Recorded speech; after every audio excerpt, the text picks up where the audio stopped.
ओम नमः शिवाय दोस्तों, प्रणाम।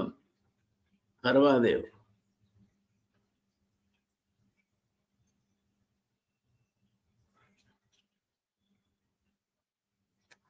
શંભુ હોળિયા દેવનો આ મહિનો શ્રાવણ, એના એક પવિત્ર દિવસે આપણે મળી રહ્યા છીએ. એક જૂનું ભજન છે, ડાક ડમરું વાગે, ડાક ડમરું વાગે,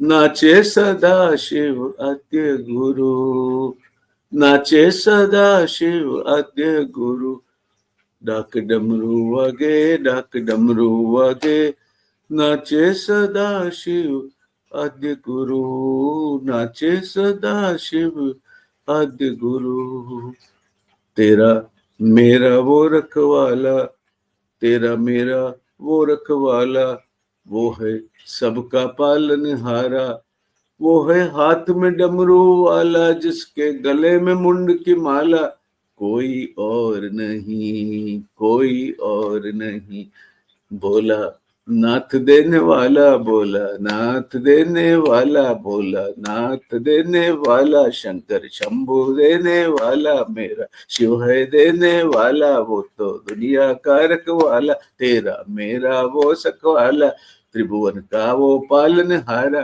कोई और नहीं, कोई और नहीं, कोई और नहीं, कोई और नहीं. એ ભોળિયા શંભુના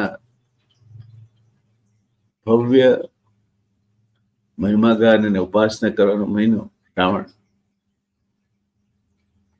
ઝડપથી વહી રહ્યો છે.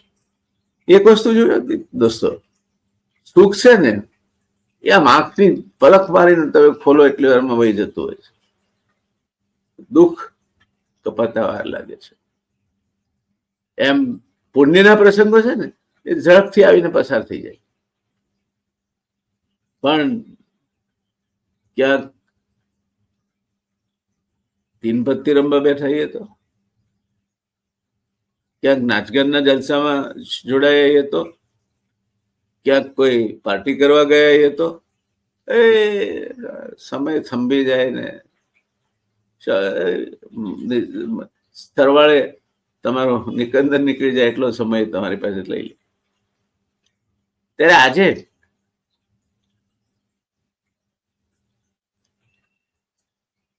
ભગવાન શિવ શંકરના એક બીજા સ્વરૂપ વિશે વાત કરે છે. એ સ્વરૂપ છે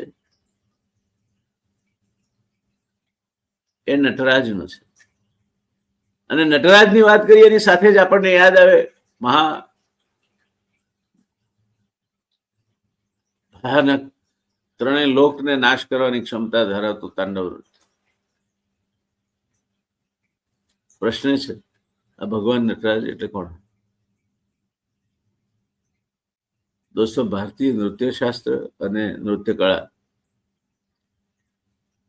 વિશ્વભરમાં પ્રસિદ્ધ છે. આખી દુનિયામાં ભાષાઓ જુદી જુદી હોય, વિચારો જુદા જુદા હોય, ધર્મો જુદા જુદા હોય, બધું જુદું જુદું. તો કલા અને પ્રકૃતિ એકબીજાને જોડતી કડી છે.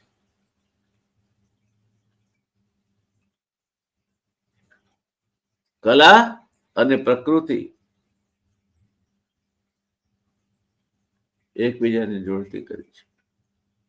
भोर सुबह जब चिड़िया आकर टहनी पे चहचहाती है, भोर सुबह जब चिड़िया आकर टहनी पे चहचहाती है, तब जग के है सर्जनहार प्रभु, तब याद तुम्हारी आती है.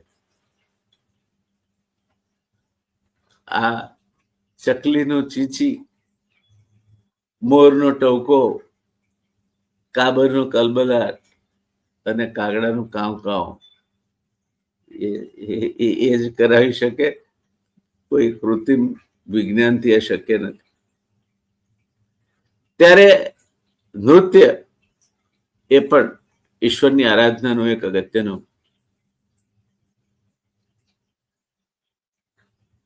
માર્ગ છે, અગત્યનું સાધન છે. જે રીતે સંગીત છે.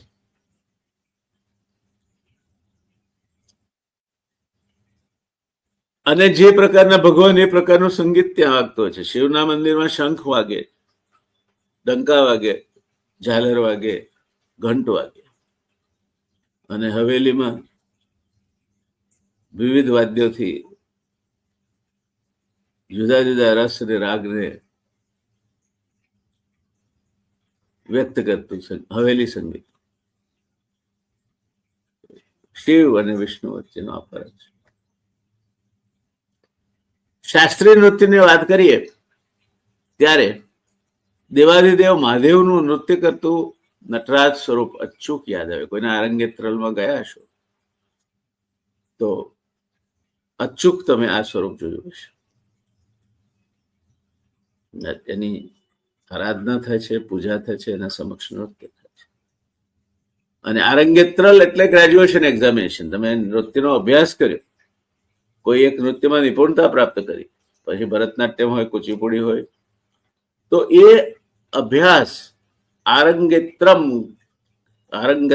એટલે ઊંચો ઓટલો, એના ઉપરથી રજૂ કરો છો તમે ઓડિયન્સ સામે, એને આરંગેત્રમ કહેવાય. ત્યારે દેવાધિદેવ મહાદેવનું નૃત્ય કરતું જે સ્વરૂપ છે એને નટરાજ કહેવાય. શિવજીના અનેક સ્વરૂપોમાં આ એક અત્યંત આકર્ષક સ્વરૂપ છે. શિવજીના આ સ્વરૂપોને વિવિધ પ્રદેશમાં વિવિધ નામથી ઓળખાવામાં આવે છે. એ તો દેશ એટલા વેશ એના જેવું છે.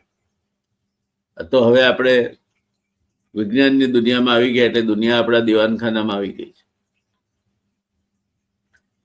તમે હું તમારી સામે બેસીને તમને આ વાત કહેતો અનુભવી રહ્યા છો. પણ એક જમાનામાં જયારે આ બધી સવલતો નહોતી ત્યારે એવું કહેવાતું કે 12 ગવે બોલી બદલે, તરવર બદલે શાખા, ઘડપણે કેશ બદલે, પણ લખણ ના બદલે લાખા. પેલી પાડી આવેડી છે ના ભૂલાય. એટલે શિવજીના અનેક સ્વરૂપો છે, એમાંનું એક સ્વરૂપ એટલે નટરાજ. આ સ્વરૂપોને મેં અગાઉ જણાવ્યું તેમ વિવિધ દેશોમાં અથવા પ્રદેશોમાં વિવિધ નામે ઓળખવામાં આવે છે. દક્ષિણ ભારતમાં દેવાધિદેવ મહાદેવનું આ સ્વરૂપ નટરાજ તરીકે ઓળખાય છે. જ્યારે પૂર્વ ભારતમાં નટરાજના આ સ્વરૂપને નટેશ્વર, નુતેશ્વર, નાટકેશ્વર કે ભૈરવ કહે છે. પૂર્વ ભારતમાં અને નટેશ્વર કે નૃતેશ્વર પણ કહે છે, નાટકેશ્વર પણ કહે છે અને ભૈરવ પણ કહે છે. માત્ર ભારતમાં જ નહીં, પરંતુ નટરાજના આ સ્વરૂપનું મહત્વ બાંગ્લાદેશ, કંબોડિયા તેમજ વિયેતનામ જેવા દેશોમાં પણ જોવા મળે છે. એવું માનવામાં આવે છે કે શિવજીના આ સ્વરૂપનો ઉદ્ભવ કાશ્મીરના શિવપંથીઓની વિચારધારામાંથી થયો. આ ઉતરી આવ્યું છે કાશ્મીરમાં જે શૈવ એટલે કે શિવ પંથને માનવા વાળા જે વર્ગ હતો એ આ સ્વરૂપના ઉદ્ભવ પાછળ કારણભૂત માનવામાં આવે છે. શિવજીના સર્વે સ્વરૂપોમાં આ સ્વરૂપ મનમોહક અને પ્રભાવિત કરનારો છે, આનંદિત કરનારો છે. નૃત્ય કોને આનંદિત નથી કરતું? માણસના મનનો મોર કળા કરીને નાચવા માંડે, તે આનંદમાં આવે ત્યારે નાચ રે મયુર ઝંઝના કે ગુંદર. એક મોર નાચતા નાચતા રડે છે એવું કહેવાય છે. આ એક માન્યતા છે. અને કોઈકે ગાયું છે, તુમ આજ મેરે સંગ હસ લો, તુમ આજ મેરે સંગ ગા લો, और हंसते गाते इस जीवन की उलझी राह संभालो, तुम आज मेरे संग हंस लो. હવે સાંભળવા જેવું છે દોસ્તો. दुख में जो गाए मलहारे वो इंसान कहलाए, दुख में जो गाए मलहारे वो इंसान कहलाए, जैसे बंसी के सीने में छेद है फिर भी गाए, जैसे बंसी के सीने में छेद है फिर भी गाए, गाते गाते रोए मयूरा, गाते गाते रोए मयूरा, फिर भी नाच दिखाए रे, फिर भी नाच दिखाए। तुम आज मेरे संग हंस लो, तुम आज मेरे संग गा लो, और हंसते गाते इस जीवन की उलझी राह संभालो, तुम आज मेरे संग हंस लो। दोस्तों, दुख तो મનની માન્યતા છે, કોને નથી? વિજ્ઞાનના તમે વિદ્યાર્થી હો તો તમને ખ્યાલ આવશે, જો ઘર્ષણ ના હોય તો ચાલી પણ ન શકાય, અને ઘર્ષણ એ ઉર્જાનું મોટામાં મોટું તોડનારું અથવા ઉર્જાને ખાઈ જનારું પરિબળ છે. જાપાને હમણાં મેગ્નેટિક લેવિગેશન ટેકનોલોજી ઉપર દોડતી ટ્રેન તૈયાર કરી છે. 600 કિલોમીટર દર કલાકે દોડે, એટલે અહીંથી મુંબઈ જોયું, અમદાવાદથી મુંબઈ 40 મિનિટ લાગે, ભમવાટ કરી પહોંચી જાય. દુનિયાના મોટા ભાગના જેટ આ સ્પીડે નથી ચાલતા.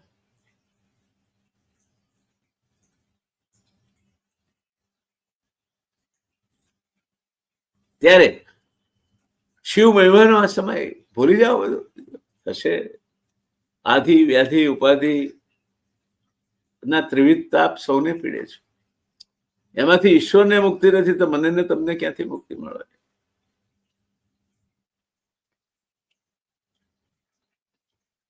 એટલે આજે આપણે ચિંતન કરીએ છીએ શિવજીના સૌથી મનમોહક અને આનંદદાયક રૂપ નટરાજ. નટરાજ શિવનું ચતુર્ભુજ સ્વરૂપ છે, 4 હાથ છે, જેની ચારે તરફ અગ્નિ ફેલાયેલો છે. જેમણે એક પગમાં, જેમ હનુમાનજીના પગ નીચે પનોતી દબાયેલી છે, એમ એક પગ નીચે અજ્ઞાન રૂપી રાક્ષસને દબાવી રાખ્યો છે. બીજો પગ નૃત્યની મુદ્રામાં ઉપર ઉઠેલો છે. તેમના એક હાથમાં ડમરું છે, જે સર્જનનું અને નાદ બ્રહ્મનું પ્રતીક છે.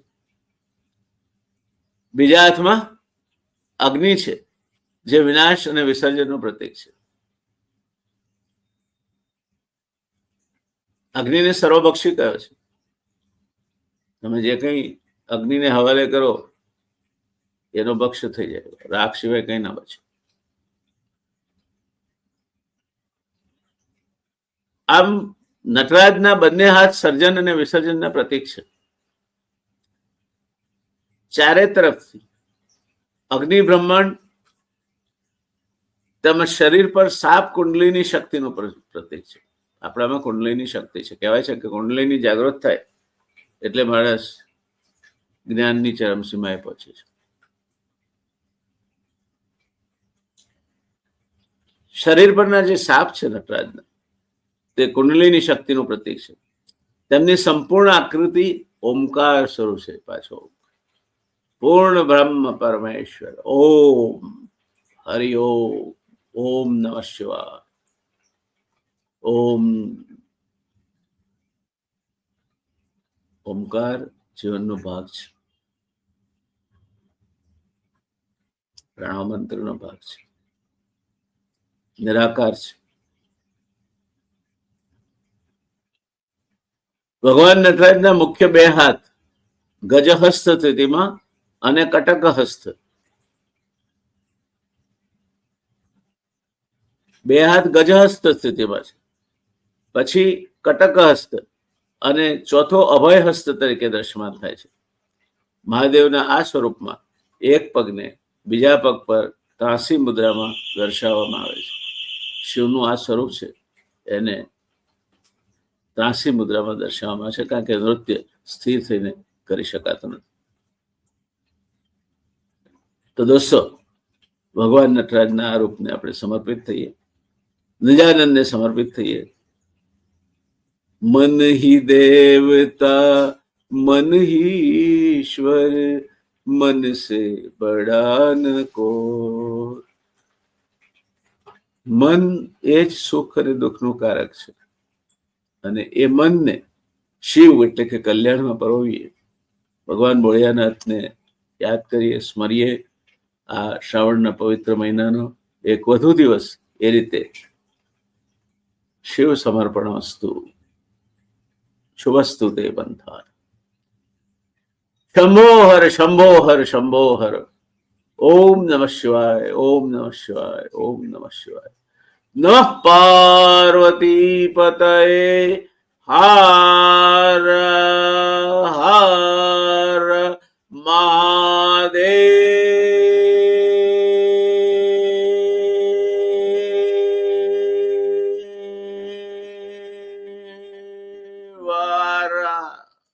શંભો હર શંભો હર.